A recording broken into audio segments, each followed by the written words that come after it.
네. 예, 안녕하세요.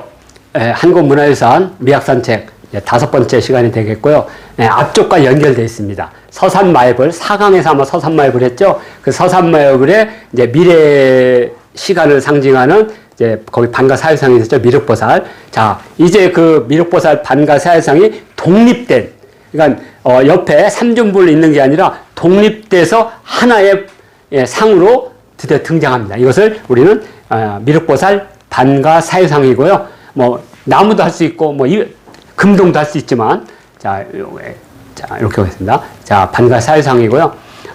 현재 반가사유상은 국립중앙박물관에 있습니다. 3층 불교 조각실에 단독이 있고요.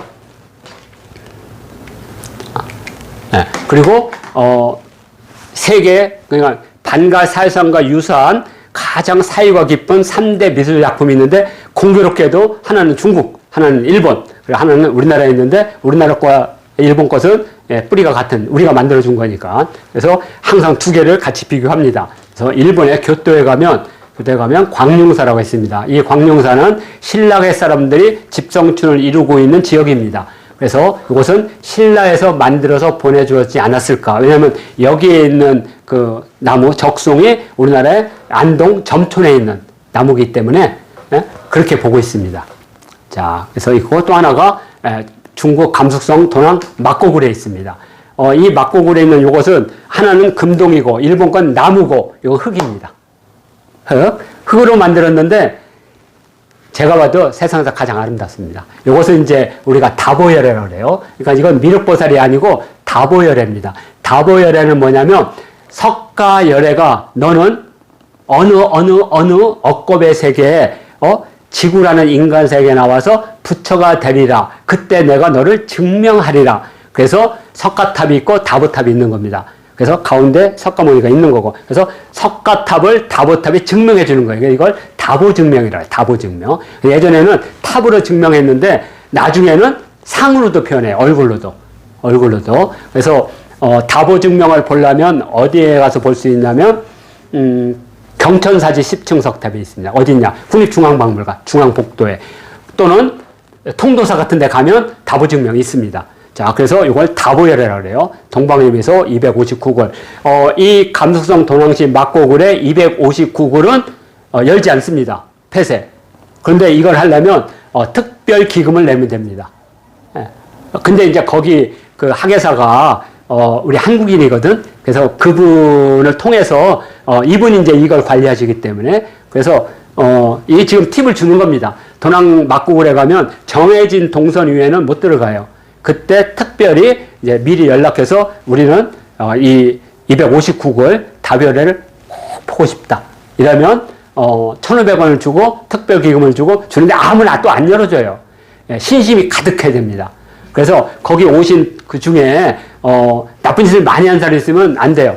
그래도 보살처럼 정말 착한 일을 많이 하시면 진짜 마음이 통해서 열어줍니다. 열어줘요. 그래서 이건 꼭 보시라고. 그러면 일본의 광룡사에 있는 목조 미륵보살 반가사유상, 그 다음에 259굴 다보열상, 그리고 우리나라의 국보 78호와 국보 83호 두 개가 있죠. 금동 반가사유상. 그래서 4개는 꼭 한번 평생에 불교 신앙하는 사람은 꼭 이렇게 친견하기를 제가 권장해 드립니다. 자, 그러면 이런 반가사유상 같은 상이 도대체 어떻게 나왔냐? 불교는 없는 건데 왜 나왔냐? 그걸 알려드리려고요. 자, 원래 불교에서는 이 상 자체가, 아까 제가 세숫대야를 말했죠. 지난 강의 때 세숫대야. 이 세상에 존재하는 나는 영원한 게 없어요. 나는 세숫대의 달과 같은 거예요. 단지 내가 숨을 쉬고 육신을 가지면서 아니비설신의 육식이 만들어진 의식을 가지고 나라는 걸 자각하는 거죠. 자의식을. 그래서 이거잖아요. 이 모습은 스스로 만든 것도 아니고 누가 만들어준 것도 아니다. 그냥 인연으로, 인과 연으로 모여서 만들어지고 연이 흩어지면 곧 사라진다. 그러니까 영원한 나가 없다는, 그러니까 부처님도 영원한 게 없는 거예요. 그럼 뭐냐? 이 석가모니라는 분이 이 세상에 왔다는 증거. 그건 보리수예요. 왜? 마야 부인이 보리수 밑에서 석가모니를 낳으셨으니까. 자, 그러죠? 그래서 보리수가 있으면, 여기는 인간으로 오신 부처님의 증명. 자, 그런데 부처님이 곳곳을 돌아다니면서 인간으로서 설법을 하셨잖아요. 그 인간의 발자취, 그걸 불적이라고 해요. 그래서 어느 절에 가면 입구에 발자국이 있으면, 아, 여기는 부처님이 오셨던 곳이구나, 이렇게 생각하십니다. 불적이라고 해요. 근데 보릿에서 나오셔서 돌아다니면서 뭘 하셨느냐? 설법을 하셨죠. 깨달음의 설법. 그걸 법륜이라고 합니다. 법륜. 네, 수레바퀴. 불법의 수레바퀴. 그래서 이 수레바퀴에 불법이 있다고 보는 거예요. 그러면 수레바퀴 안은 뭐냐? 그것은 육도윤회예요. 예? 지옥, 악귀, 예? 그다음에 수라, 축생, 수라, 인간, 천계. 그래서 6개는 윤회의 사슬을 벗어나지 못하는 존재. 근데 윤회 사슬을 벗어나면 수레바퀴 바깥에 부처님의 말씀이 새겨져 있는 거죠. 이걸 법륜이라고 합니다. 그래서 불교 어떤 사찰에 가면 이런 법륜이 있으면 한 바퀴 돌리면 그 법륜에 새겨진 부처님의 말씀을 한 번 들었다고 생각하시면 됩니다. 자, 우리 유명한 법륜 스님도 꼭 여기서 따온 겁니다. 이것은 소승불교 문화권에서 부처님을 상징하는 진리의 표현입니다. 그런데 이제 대승불교가 탄생해요. 그래서 대승불교는 이 3개에다가 2개가 더 생깁니다. 자, 그게 뭐냐? 자, 하나는 탑입니다. 탑은 수투파라서 부처님의 무덤입니다. 저게 부처님의 무덤이에요. 근데 수투파에서 숫자가 빠져요. 탑파. 탑파에서 타파가 하나로 줄어서 탑이 된 겁니다. 탑. 그러면 탑은 왜 탑이라고 했느냐?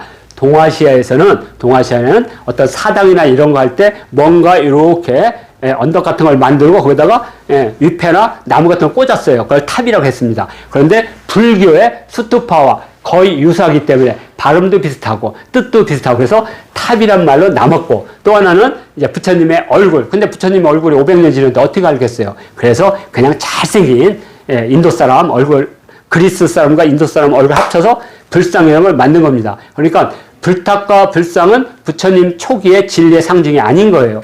나중에 대승불교 문화권에서 온 겁니다. 그러면 부처님을 상징하는 상징이 5개가 있는 거죠.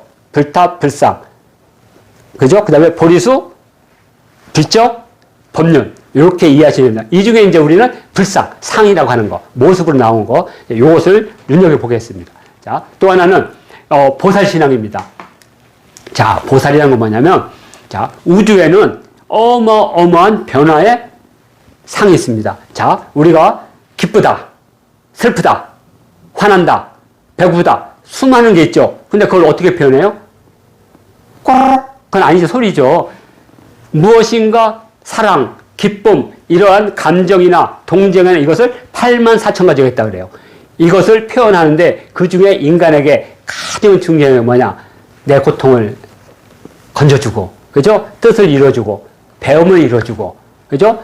어리석음에 빠지지 않는. 그래서 이것을 4가지 보살 신앙이라고 해요. 그러니까 대지는 큰 지혜, 선양. 그래서 또 하나는 대행. 그 지장보살은 이렇게 지옥에 빠지지 않고 나를 지옥에 빠지지 않도록 끌어주는 사람. 대비는 모든 소원만 해주면 남아미타불 관세음보살하면 내 소원을 들어주는 관음보살. 그리고 모든 위력으로 나를 지켜주고 내가 가는 길에 두려움이 없는 거. 그래서 4가지 보현, 지장, 관음, 문수라는 4가지 보살이 있는데 이 보살은 어디 있느냐? 언젠가는 이 땅에 나와요. 누구로? 이웃집 콩나물 파는 할머니도 나오고 고원에 기부하는 키다리 아저씨도 나오고. 그러니까 어떤 행동이나 마음의 여러 가지 중에 집약된 어느 것, 이것이 우리는 보살이라고 그래요. 그래서 이것들이 퍼지는 겁니다. 이것을 법화사상이라고 해요. 왜냐하면 부처님이라고 하는 세계, 이게 하나의 거대한 우주라면 그 우주에 수많은 형태의 에너지 형태로 나타나는데 우리가 육안으로 그 에너지를 볼 수가 없어요. 그래서 그 에너지가 어떤 때는 고양이로도 나타나고, 어떤 때는 나무로 나타나고, 어떤 때는 바위로 나타나고, 어떤 때는 잉어로도 나타나다고. 그런데 가장 우리에게 친근하게 다가오는 것은 사람의 형태로 나타나는 게 가장 친근하죠. 그래서 이렇게 4개의 보살 모습이 탄생하게 되는 겁니다. 그래서 이거에 의해서 사람들은 믿음을 갖기 시작해요. 고통받고 괴로우면 지장보살을 믿고, 그 다음에 그 이름 한 번만 부르면 지옥에서 건진다면 대자대비한 관음보살을 불러오고, 그러면 이 그림들이 상으로 만들어지겠죠. 그게 이제 관음보살상, 지장보살상인 겁니다. 그래서 이게 법화사상이 상으로 나오는 거고, 또 우리에게 또 많은 하는 게 이제 미래가 걱정되니까. 그래서 미래에 부처님이 우리를 구원하러 온다는 거예요. 그 구원하기 오기 전에 이분은 46억 7천만 년에 오기 때문에 언제 올지 몰라요. 왜냐하면 불교의 시간은 고무줄이라. 그때 이 세계는 드디어 부처님의 정법 시대가 끝나고 부처님의 법을 팔아서 두제비하고 싸우는 상법 시대가 와요. 그리고 나중에는 마구니들이 와서 서로 죽이고 싸우는, 사찰놓고 싸우는 말법 시대가 와요. 그때 미래 부처님이 현재 누구라도 부처가 될 수 있는 어느 분에게 수기를 해요. 세상의 중생이 너무 고통스러우니 내가 가기 전에 당신이 이 땅에 왕으로 와서 이 나라를 마구니를 싹 없애고 정법으로 만들어주시오. 그래서 이 부처님의 법륜을 굴리는 성스러운 왕이라는 거로 이 세상에 나와요. 그래서 언제 나왔느냐? 우리나라에서는 진흥왕이 한번 나왔고요. 백제 성왕이 나왔고 광개토대왕이 나왔죠. 그리고 발해 문왕이 바로 전륜성왕이 이 땅에 나오셨어요. 그래서 이 땅을 불국토로 만들었어요. 그러면 이제 또 상법시대가 오고 또 말법시대가 그럼 또 전륜성왕이 와. 그래서 저는 세종대왕이 전륜성왕이 아닐까 이렇게 생각하시면 됩니다. 그런데 언젠가는 오겠죠.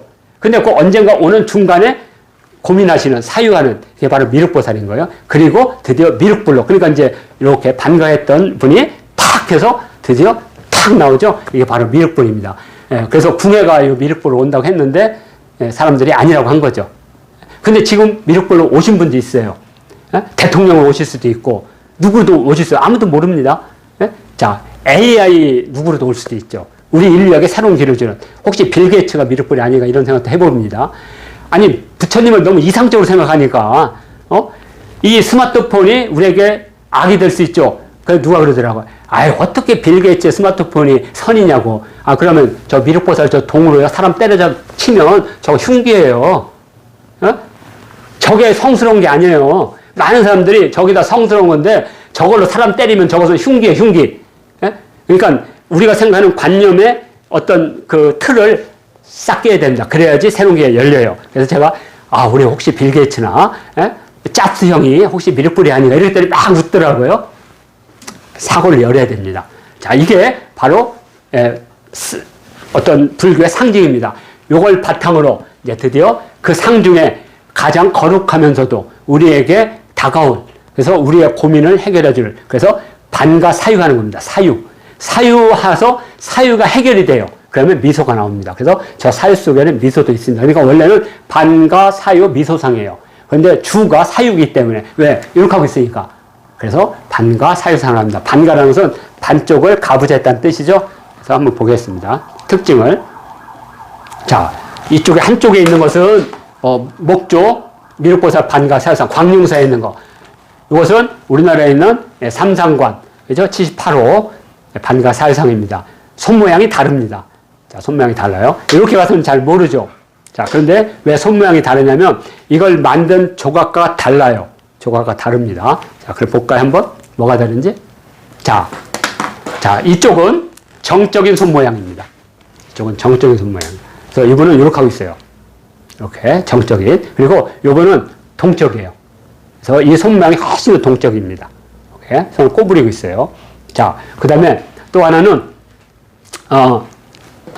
이제 목 모양을 봐야 됩니다. 서로 달라요. 그러니까 이거, 모티브는 비슷한데, 이 손 모양을 통해서 이 반가 사상이 사유하는 방식을 다르게 표현했습니다. 예. 그러니까 우리가 이런 거 있잖아요. 막 공부를 할 때 안 되면 어떤 사람은 주먹으로 머리를 막 치는 사람 있잖아요. 막 이렇게. 근데 어떤 사람은 주먹으로 치지 않고 벽을 치는 사람 있죠. 이 차이라고 생각하시면 됩니다. 그러니까 요분은 이렇게 하는 거고 이분은 머리를 박는 방식의 차이입니다. 이게 손 모양이. 왜? 이 손 모양은 수인이라서 불교에서 가장 중요한 깨달음 표현하는 방식이에요. 근데 이 얘기하게 되면 수인이 몇 개냐? 360가지가 넘습니다. 그래서 이것을 우리는 정적인 수인이라고, 이건 동적인 수인이라고 해요. 그래서 정적인 수인은 나를 두고 이렇게 때리는 형이야. 이게 정적인 거예요. 내가 안 움직이니까. 근데 이분은 안 되면 찾아가는 형태, 깨달음을 구하러 다니는 동적인, 요것만 구분하시면 됩니다. 자, 그리고 또 하나는 보관이 다릅니다. 그렇죠? 여기는 삼상관으로 되어 있고요. 여기는 삼상관은 좀 10개, 그래서 여기 삼상관. 뭐, 정확하게 왜 삼상관 하는지 잘 모릅니다. 이것도 연구할 대상이고요. 그 다음에 보관이 다르고, 아니면 이 보관이, 미륵보살의 특징이니까.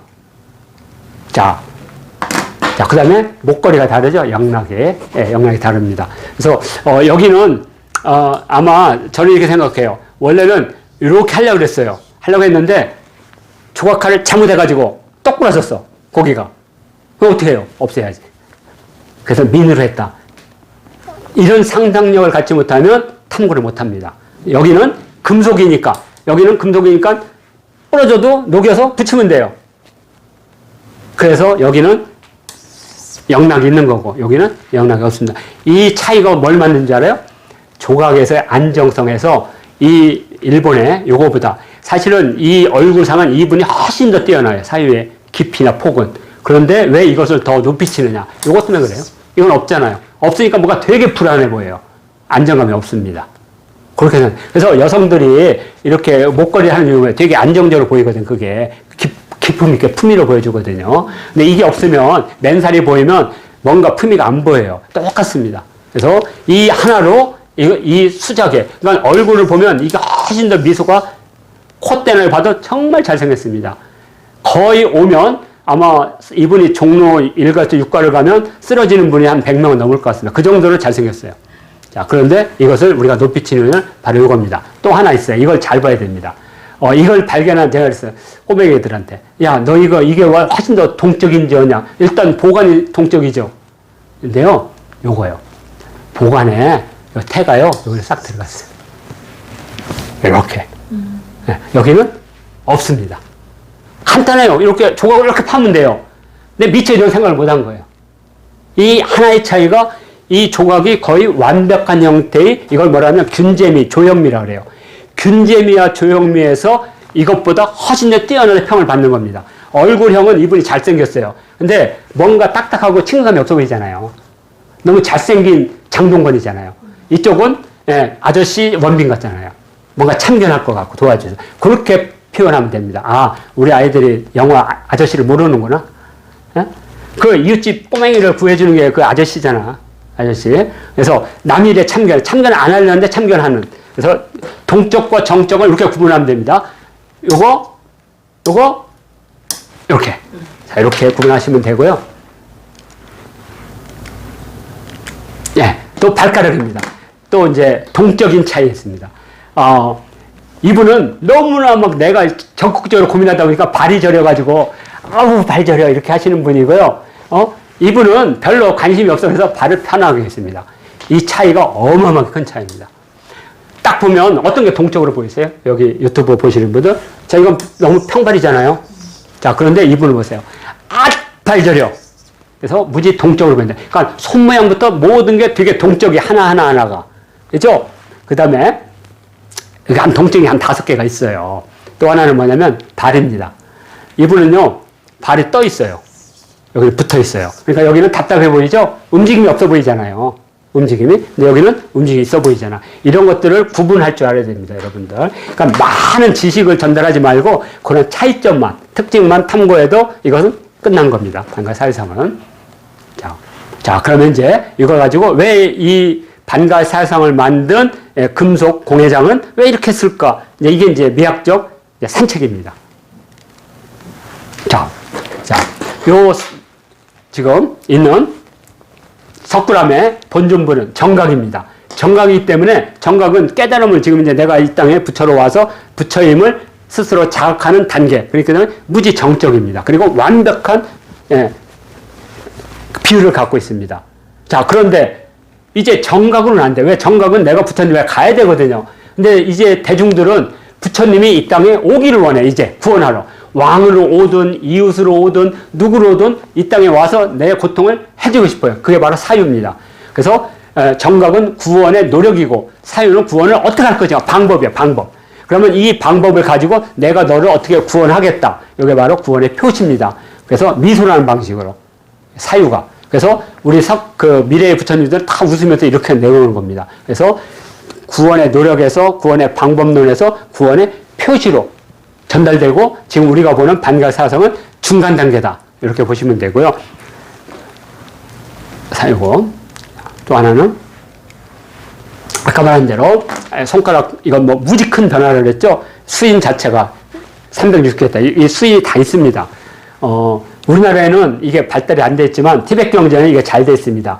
불상조성 도량경이라는 안타깝게 한국어로 번역이 안 돼 있네요. 한자로도 번역이 안 돼 있네요.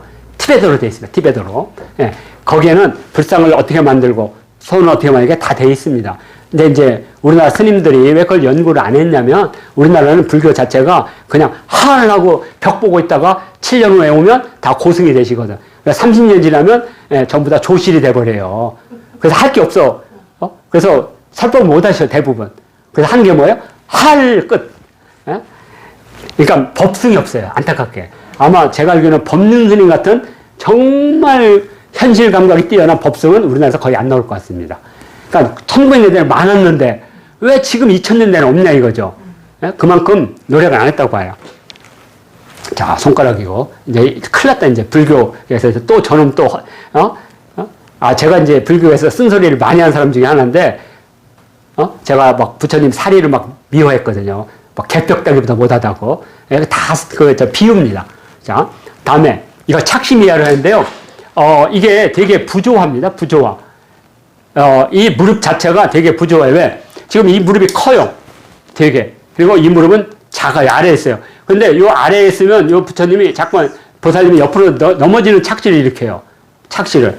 인간은. 그러면 어떻게 되느냐. 여기를 두껍게 해요. 그러면 이 한쪽 눈은 무겁게 보고 한쪽 눈은 내려보게 돼요. 그러면 무거운 건 내려오잖아요. 그러면서 균형을 이루도록 착시를 주는 겁니다. 이걸 구현했으니 대단한 방식인 겁니다. 대단한 방식. 이렇게. 예. 그런데 이제 요 착지에서 요 밑에 요걸 둔 이유가 요걸 안 해놓으면 어떻게 되느냐. 여기가 비잖아요. 그러면 이쪽으로 또 넘어지는 듯 내가 넘어지는 듯 하는 거예요. 그러니까 절을 하면서도 저분 넘어질 것 같은데 그래서 여기다가 대를 딱 둔 겁니다. 그러면서 안정적으로 중간을 딱 해놓으면 되게 안정적으로 보여요. 이것을 계산한 겁니다. 이걸 우리는 뭐라고 하면 착시미약이라고 해요. 착시미약. 그래서 이 연화반을 둠으로써 안정적인 부조화를 안정적으로 만들게 이걸 착시라고 하고 조각에서는 착시미약이 되게 중요합니다. 예를 들어서 우리가 한 20m짜리 상을 만든다 그러면 이 머리를 비율대로 하면 나중에 여기서 보게 되면 머리가 어떻게 보이겠어요? 작게 보이죠? 그래서 어떻게 하냐? 비율에 맞춰서 크게 그립니다. 이렇게. 그래야지 밑에서 봤을 때 비율이 정비례가 됩니다. 그러니까 정비례된 걸 조각을 해놓으면 좁아서 이게 이상하게 돼버려요. 그래서 그런 것을 착시미약을 합니다. 착시미약. 예를 들어서 예전에 넓은 방바닥을 가게 되면 가운데가 이렇게 붕 뜨게 보여요. 그래서 어떻게 하냐? 약간의 위를 노리면 이렇게 중고라고 그래 그걸 중고. 그러면 평평하게 보입니다. 평평하게 바닥이 뭐 이런 것들이 전부 착시미약이다. 그다음에 이 반가사역의 핵심은 기울임입니다. 기울임. 드디어 부처님이 고개를 숙였어요. 이것은 너희들에게 가겠다는 표시입니다. 이것이 전해져서 무려 2000년이 걸린 겁니다. 2000년이 아니고 1000년.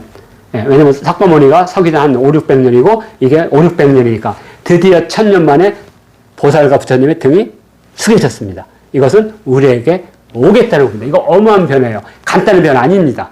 왜? 이때까지 우리는 부처님에 다가가기 때문에 부처님이 빳빳했거든요. 그런데 드디어 부처님이 이렇게 오셨어요. 그것은 우리가 가는 게 아니라 보살이나 부처가 우리에게 오겠다는 이것을 대승불교의 보살신앙이 여기에 반영됐다. 이렇게 보시면 되고요. 기울임 중요하게 하십시오. 자, 그리고 왜 여성미일까? 서양에서는 모든 것이 남성 중심의 사유예요. 그런데 동아시아에서는 보살핌, 구원 이것은 모성애예요. 모성애. 그렇기 때문에 미륵보살도 모성애가 담겨있는 그러니까 미륵보살 이것은 인도에서 왔기 때문에 당연히 남성미라니까 남성미. 그런데 중성미를 만든 이유는 뭐냐? 여러 경전 중에 대운경이라는 경전이 있어요. 거기에 이 땅에 미륵을 낳으시는 분이 선화인데 그 선화가 여성미로 등장해요. 바로 이게 선화를 표현한 것이 아닐까 이렇게 봅니다. 예. 그러면 이분이 낳은 사람이 누구겠어요? 미륵보살. 미륵이 누굽니까? 자왕이잖아. 미륵이 자왕이거든. 자비로운 왕이라서 자왕. 그래서 의자왕이 자왕인 거예요. 자, 그래서 이 대운경에 있는 선화 미륵을 이렇게 담았기 때문에 여성미를 강조한 것이 아닐까. 아니, 이렇게 추정하는 겁니다. 그러면 이건 신라거기 때문에 선화가 아니겠죠. 그러면 선화가 미륵을 낳지만 또 선화가 낳지는 않지만 선화의 언니가 있어요. 누구겠어요? 선덕. 진덕. 그러니까 선덕, 진덕, 선화는 미륵의 어머니야. 왜냐하면 인도나 이런 데서는 엄마, 이모가 다 엄마예요. 그걸 개념 모르기 때문에 우리는 큰 이모, 둘째 이모, 셋째 이모가 다르죠. 저기 인도는 똑같아. 큰 이모가 죽으면 둘째 이모가 엄마 되는 거예요. 그래서 석가모니도 어머니가 둘이니까 이모가 키웠잖아요. 그걸 이해하면 이걸 이해해요. 그래서 선덕, 선화, 진덕은 아니야. 선덕, 진덕, 선화는 그냥 같은 미륵의 엄마예요. 그래서 이쪽은 선덕이 되겠죠. 신라니까. 그리고 백제사 났다면 이건 선화가 되는 것이다. 이렇게 해석하셔야 됩니다. 그래서 우리가 역사를 공부할 때 왜 불교 공부를 해야 되냐면 적어도 불교가 들어와서 300년, 400년, 500년이 되면서 모든 사유체계가 불교에 맞추거든요.